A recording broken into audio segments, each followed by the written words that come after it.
Welcome back to Tanner Style. My name is Oliver Tanner. We are here in Osawatomie, Kansas. Now we're making the third video in our rice series. Let's get it started.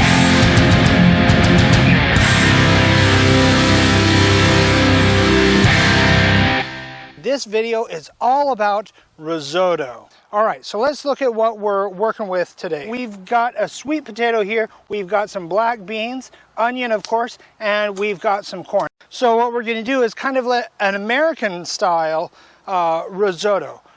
Beans, corn, and sweet potato. Okay, now when you're putting together ingredients to make a dish your own, sometimes people have the question, well, how do I know what to add? How do I know what's going to taste good when I put it in? I don't want to make something that's going to be gross, okay? And experience is going to teach you this, but there's also a nice rule of thumb to help you out, okay? And this is a rule of thumb chefs use all the time. What grows together goes together. That isn't necessarily 100% true all the time, but the vast majority of the time it is true, and you can hang your hat on that, okay? What grows together goes together. Sweet potatoes, squash, corn, beans are almost always going to work together. All those things, they are native American crops, okay? They did not exist in Europe or Asia until America was discovered, and then they took them over. There were other legumes, okay, so I don't know about beans necessarily. There were other legumes that were used over there, especially lentils, right? But especially any type of potato, those all come from America. Actually, I believe all potatoes come from Peru, around that area. Okay, all forms of corn are American in origin. Even different varietals that have grown in different regions. So, you know, and even tomatoes as well. Tomatoes is another one. Most squashes, I don't know if there are any squashes native to Europe. There may or may not have been, but a lot of squashes, if not all of them, were actually native to the Americas. Okay, and so really there's a lot of foods that the rest of the world uses that are actually American. America has had a bigger influence on the world as far as food goes than people tend to realize. And chocolate, that's American too. Of course, we have some arborio rice. This is a short grain rice. This is an Italian crop. You really do need some kind of short grain rice to make risotto work right. We have some Parmesan cheese, and we've got some chicken broth. So today we're using chicken broth. Usually I like to use chicken stock, broth. They're very similar products. Stock, sometimes people confuse stock and broth, and I hear this term, and I even see it at the store, bone broth. Bone broth is stock. That's what, it's not bone broth. There's no such thing as bone broth. It's stock, okay? Broth is generally made from meat. Stock is made from bones. That's the difference between stock and broth. So anyway, that's what we're going to be cooking with today.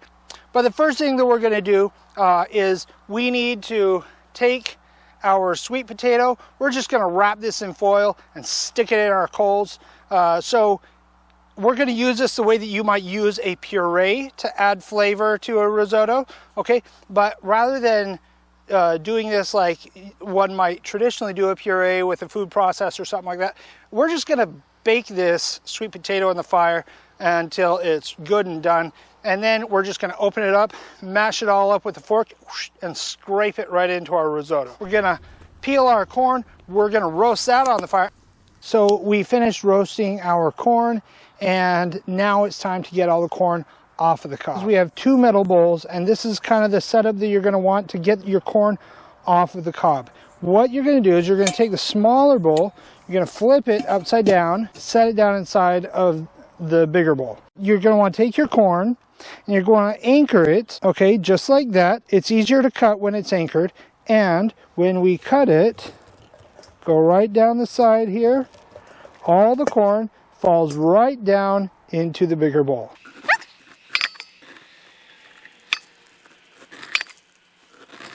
And we're going to do the next one just the same. So now at this point, all we're going to do, we're just going to take out the smaller bowl. We're going to toss all of that corn around to break it up. And then this is going to be ready to go ahead and add to our risotto once we get it going. Our potato's about done. It's been sitting in there in the coals for a while. And to check sweet potato, any potato really, you want to get your fork and you want to make sure that it pierces into the potato easily and comes out nice and cleanly and easily. Okay? If it's not done, it's still going to be hard, and it's going to be hard for that fork to go in. If it goes in and comes out cleanly and easily, then it's done. And this is definitely done. As you can see how done that is. This thing is coming apart. So basically at this point, we're just going to try and get all of the skin off. And then we're just going to mash up the potato. So, you know, this, oh my gosh, you see, holy cow. We don't need any food processor, blender, anything like that, because this is cooked so completely. That is just falling apart underneath the fork. Well, I think I'm going to run the knife over it a few times just to make sure that any fibers that there may be get good and cut. Last thing I wanted is for any perception of hairiness in my risotto from the potatoes, right? From any of those fibers and whatnot.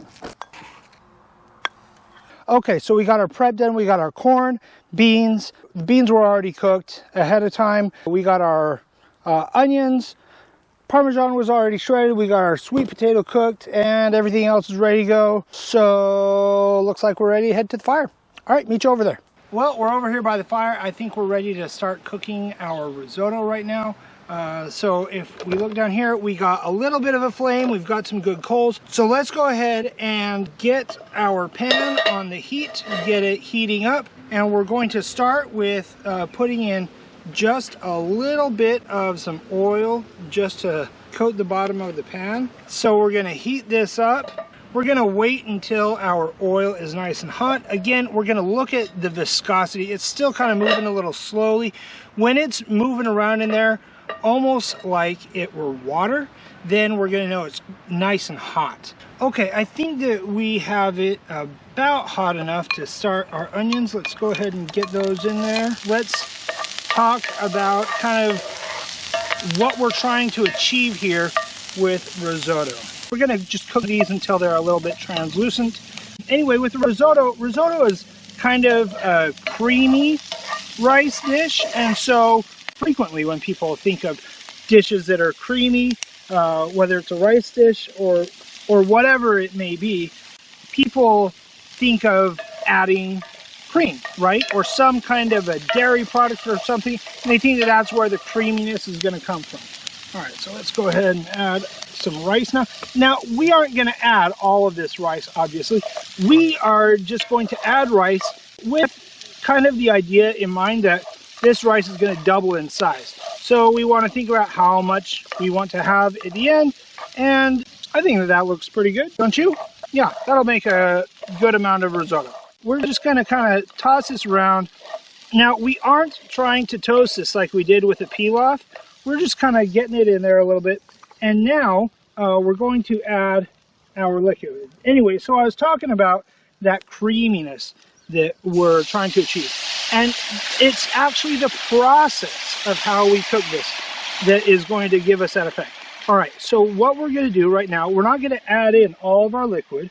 We're going to add in enough liquid to cover the rice, okay? And you do want to do this in a saute pan, not in a pot. You want that greater surface area, because what we're going to do now is we are going to continue to cook this down, and we'll stir it occasionally.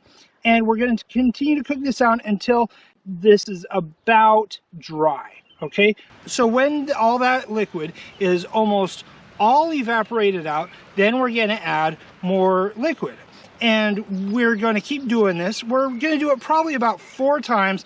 And after about the 4th edition, the rice should be cooked all the way through. We're just cooking this until the rice is fully cooked. We're just going to keep adding our chicken broth or stock if you have it. And when we're done with that, we have some whey left over from the other day when we were making some cheese at home. And we're going to use that if we run out of our chicken broth. some people will say you have to use chicken stock. Some people say you have to use veal stock. Some people say you have to use this, that, the other, all kinds of different things. There is no thing that you have to use. You could use a vegetable stock, chicken stock, whey, anything. You could even use just water. All right. So here's the thing with all of these different options. Okay. What is chicken stock? What is veal stock? Okay. What it is, basically, it's flavored water. Really, that's about it. So all you're doing is adding some more flavor in there with your liquid. So you can add whatever flavor you want for your risotto. The point is that we have some water in there for our rice to cook in. And so this process of adding liquid, cooking it down, adding more liquid, cooking it down, and doing this over and over and over again, it's going to leave some liquid in there. It's not all going to be cooked out by the end, and that is going to create that creaminess that you want. Now, we are going to add some Parmesan cheese in there because Parmesan cheese is delicious, and it does add a nice touch to the creaminess. But if you choose to make risotto without any cheese at all, it will still be a good, delicious, and creamy dish, and you know, it'll all be as delicious as whatever flavors you put in it.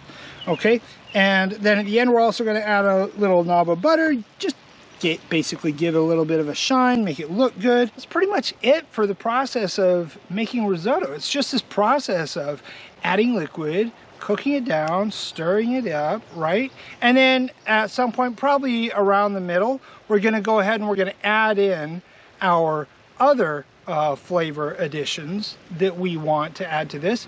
We're going to add some cayenne pepper, some smoked paprika, some garlic powder. We're not using cloves of garlic today. We're just going to use garlic powder. Some salt and pepper. We'll add the salt and pepper at the end, especially salt.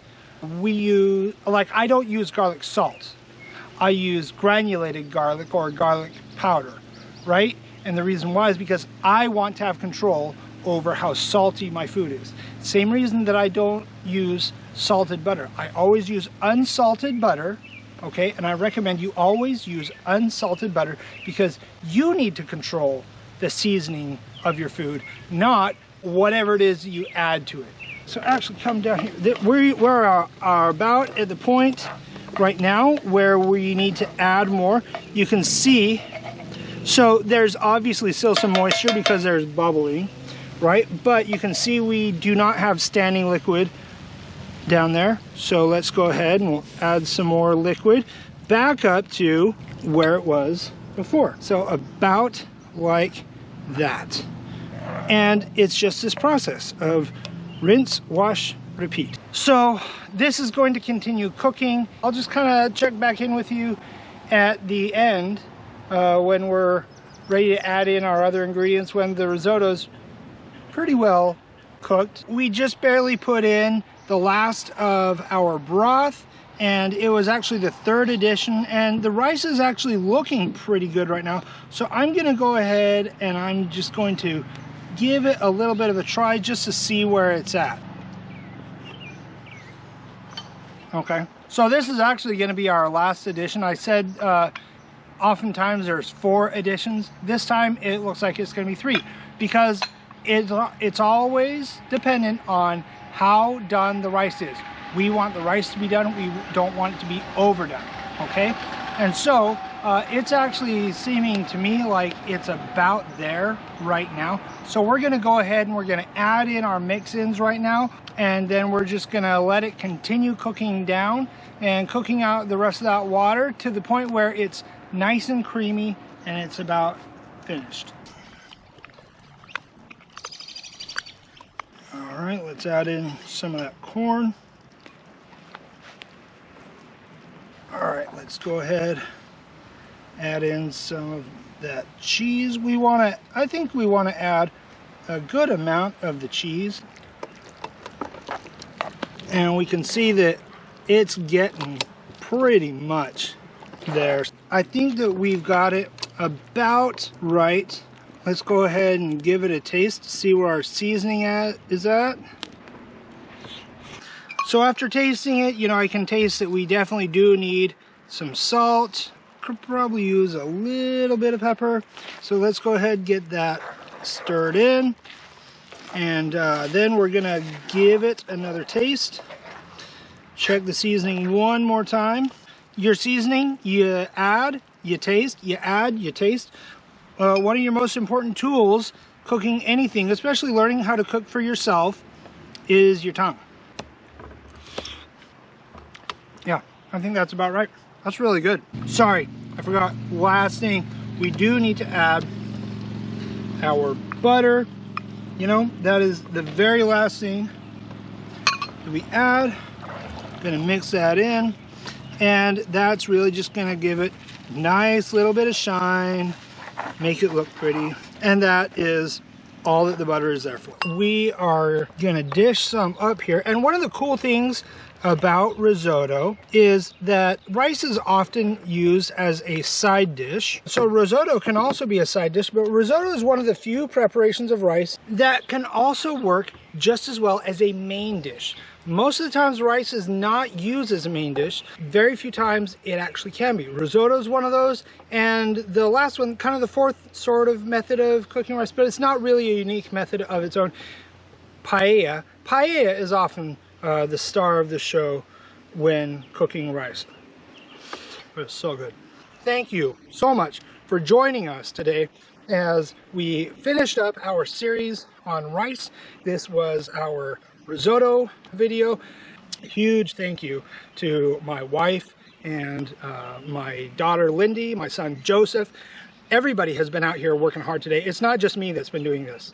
If you enjoyed this video, if you learned anything from it, please give us a thumbs up, subscribe if you haven't, and share this with your friends. And please comment down below, what are you going to add to your risotto? There's lots of different variations, as many variations as there are ingredients to add to it. If you haven't seen our other two videos in this series, you can click on the steamed rice episode right here. That's our normal white rice. Or you can check out our rice pilaf video right here. Thank you for watching, and we'll see you in the next video. Bye-bye, guys.